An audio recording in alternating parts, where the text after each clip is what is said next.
Welcome, everyone, to another episode of Dive into Real Estate Investing for Newbies podcast. I am your host, Cecil Rose.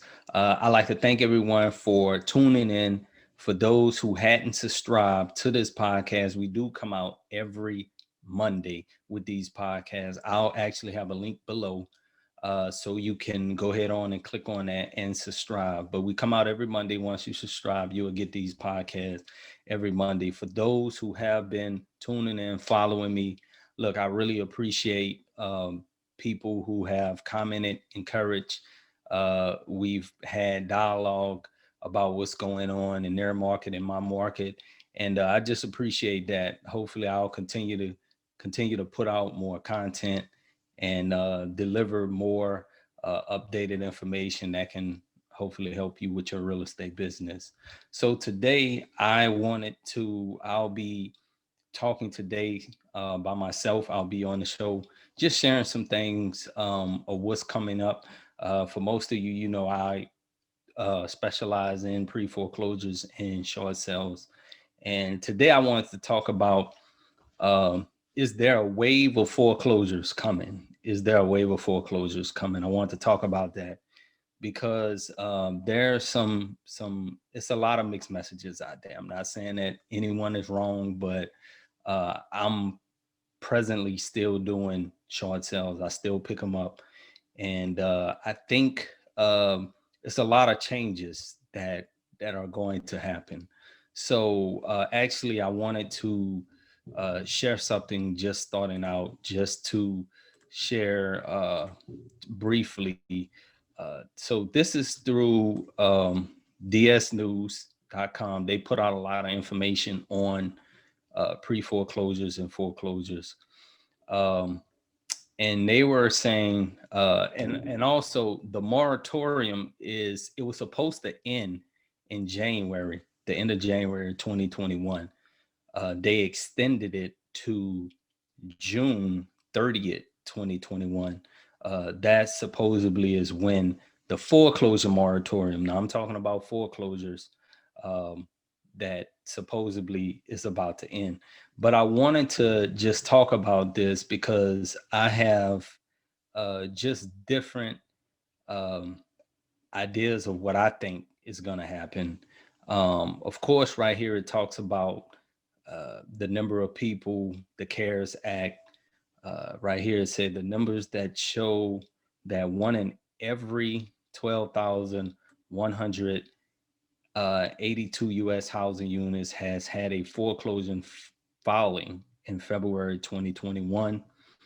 Utah, one in 3,883. Delaware, one in 5,219. Florida, one in 6,232. Illinois, one in 6,336. Of course, my state, Louisiana, one in every 7,923 housing units, top the list of states with the highest foreclosure rates. So they say foreclosure starts increase in 29 states in February. That's up to 15% from last month, but down 78% from the previous years. Right here, they say lenders repossess uh, 1,545 U.S. properties through completed foreclosures, REOs, in February, an 8% increase from last month. So foreclosures are actually, um, in my opinion, they're going up. And I also was reading something about over here. I was reading about the forbearances that because right now, of course, with the moratorium, there is a lot of forbearances. And forbearances is people who have postponed or signed up through these options with their lender to postpone paying their mortgage until a later date. So people are saying that once that actually ends, there are going to be a lot of people that are going to lose their home. So this is what I've read, and this is from DS News too. They're saying that as of February 16th, there are 2.69 million U.S. homeowners that remain in forbearance. 9.2% of the number representing FHA and VA mortgages, 3.2 representing the government or Ginnie Mac mortgages, and 5.1% portfolio privately securitized mortgages. Now, what a lot of the forbearances are people who are not are able to prevent foreclosure. Those are pretty much government-backed loans. People with FHA loans, Freddie Mac, Ginnie Mac, um, all these lenders are people have the option through the CARES Act to prevent or be provided the option of doing a forbearance. Now, what I've seen, most people with conventional loans or private loans, those are the people who are still getting foreclosed on. So, so once June 30th happens, people who are in forbearances, they're saying that these people typically will eventually get foreclosed on. Now, I think once or if that's still a big if, June 30th, because they may extend this moratorium where people still may be able to prevent themselves from going into foreclosure. This is what I think. I think that a lot of people are working on loan modifications. I think people who are in forbearances, people who are working and they have jobs, lenders are going to look, or if they're not looking already, at their financial situation. And if they're working, if they're making money, then they are going to provide a way where they can remodify that person's loan and help them keep that home. Now, will the remodification, will the payments be something that the homeowner wants? I mean, you never know. And most people who are in modifications or in pre-modification, they hadn't been approved yet, so they're still being reviewed. And once that review come back, then it'll have where how much they will pay and how long they will be in almost like a probation period of making the payments or whatever the lender had agreed to them for that time. Now, a lot of people who have already filed loan modifications, usually you can't file within, I think it's 2 years again. So that would actually eliminate those people from filing again. Um, so to answer the question, will there be a wave of foreclosures coming once this moratorium is actually ended and they lifted? Because you got a lot of people. I mean, I think 2 weeks ago they was talking about the CDC with the moratorium for the renters. And a lot of people can't get evicted because the CDC saying if you evict these people, where they gonna go? They just gonna pile up, and that could spread COVID. So for for the landlords and people who own these homes who have mortgages, that's a big challenge for them because you can't evict these people out. They're living in your home rent free, and or you only getting partial payments. So that's a big challenge for a lot of these homeowners. Now there are some assistance that has been passed, but I mean you're looking several months behind, and a lot of these homeowners, and I'm not saying everybody, it can be on both sides. Some people can't find jobs, some people are not working, but people who probably could work, some people are just taking advantage of the system. So, but if these landlords or people who own these homes have renters in them, they can't pay their mortgage, then they have to start dipping into their savings and they have to start paying it themselves. They don't want to go in arrears. They don't want to have their credit messed up. And when you in forbearance, it still affects your well, the way they have it now, they're saying that it shouldn't affect your credit if you're in forbearance, or it shouldn't be hitting your credit. Now, I don't think that's all over the board, for people who are behind in default or doing the forbearance, it's affecting their credit some type of way. It's going to affect your credit. So if you're trying to refinance or go get something, then that is showing up on your credit. So with my experience doing short sales now, people helping people in pre-foreclosure, it's when lenders are sending out appraisals, they sending out BPO agents to look at these homes. A lot of these homes are in good condition. So even if you think a wave of foreclosures are coming, and they may be coming, you still will have to negotiate a short sale if this is what the homeowner chooses to do. And if they choose to do this, a lot of these homes people are staying in may be in good condition. A lot of them may not be in good condition, but most of them, a lot of homes I've been coming across, they're decent homes. They don't need a lot of work. And believe it or not, the appraisals have been coming back at market value. So it can be an advantage and it could be a disadvantage for a lot of people. Um, if you know how to do short sales is a good thing, but at the same time you may not always get the value you're looking for that home. So what are you going to do then if you can't get the value you want for that home? Now I outsource a lot of my short sales. Every now and then I may do one or two, but I outsource my short sales. And from my experience, even with doing them now, lenders are trying to get market value for a lot of these short sales. Now, if the house needs work and repairs, and yeah, they gonna take that in consideration, but they're still trying to get the highest market value that they can get. Am I telling you not to do short sale? I'm just saying don't expect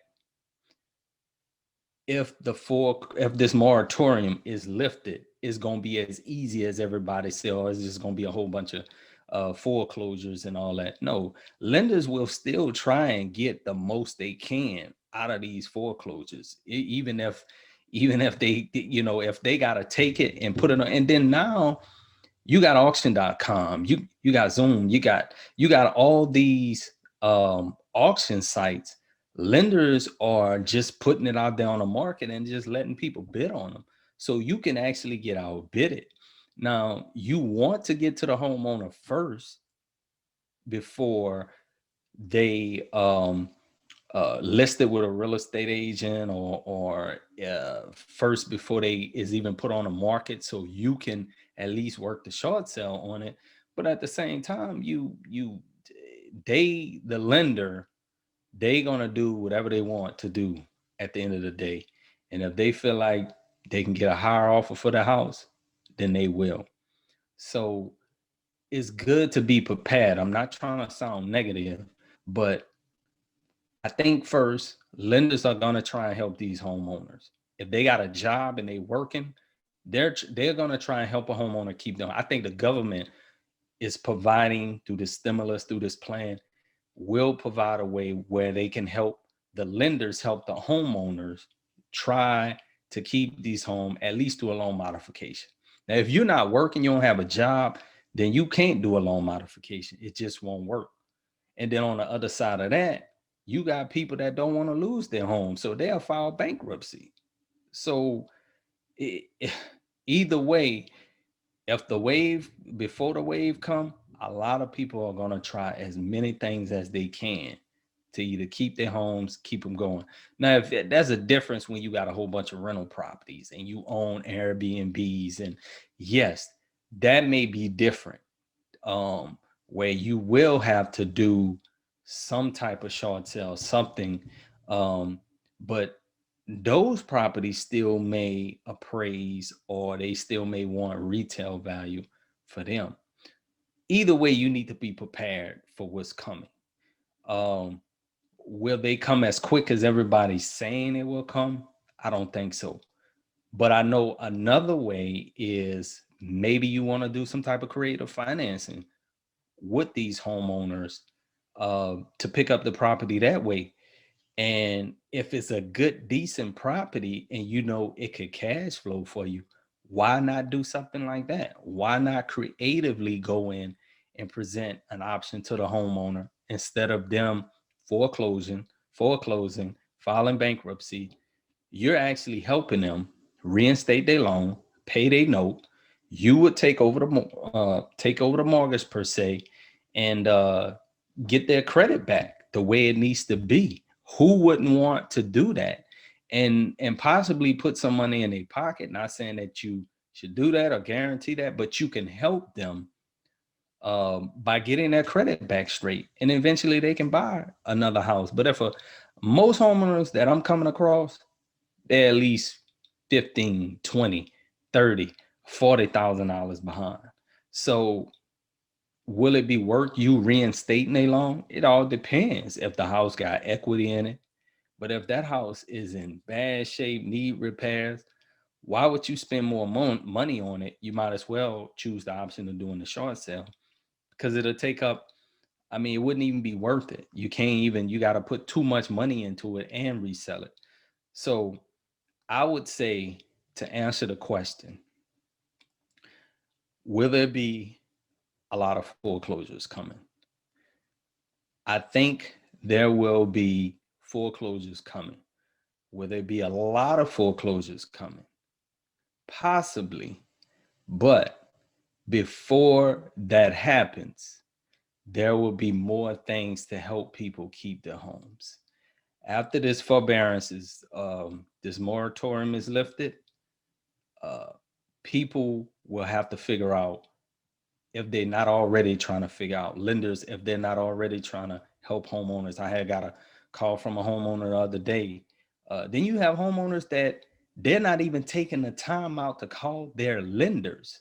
They're not even taking the time out to say, hey, what do I need to do to remodify, to get my, I had one person call me. uh they told me that their application, they got a letter back saying that their application wasn't complete. And I'm like, well, just call the lender and just say, well, what's wrong? Why is my application not complete? Well, I don't have time, I'm working. So I'm like, well, what's more important, your house or work? You need a place to stay. You mean to tell me you can't just tell whoever your boss or whatever, you need to take care of this? So I don't know. I mean, that goes to show me that yes, there will be some people that will have to deal. These are situations you'll have to deal with, and because most lenders, they need information filled out. If you don't have complete applications, information filled out all the way, missing one statement, something that's not filled out on that application correct, they will send it back. Matter of fact, the person that I was talking to, she was sending her payment in 950. She told me that they were sending it right back. Got on the phone with her, got on the phone with her lender. The lender said they needed $20,000 to reinstate her loan. They won't reinstate it until they get $20,000. So uh, she's trying to do a loan modification, didn't have the application filled out correctly. But when I got on the phone with her lender, took me about 10 minutes. The lender said, yeah, do this, do that, and that. That's all you need. But she's in pre-modification. They still may come back and say, we can't qualify you for a modification. That's a possibility. So if they can't qualify you for that workout option, what are you going to do? You only have the deed in lieu, come up with the 20,000, or most people, unfortunately, they just file bankruptcy because that's the only way to go to keep their home. And then when they file bankruptcy, you already know, with the trustee, with everything being consolidated, they file Chapter 13 repayment plan. They wind up paying more money in the bankruptcy than they were paying before they filed bankruptcy. And then they wind up getting a bankruptcy and a foreclosure on a credit.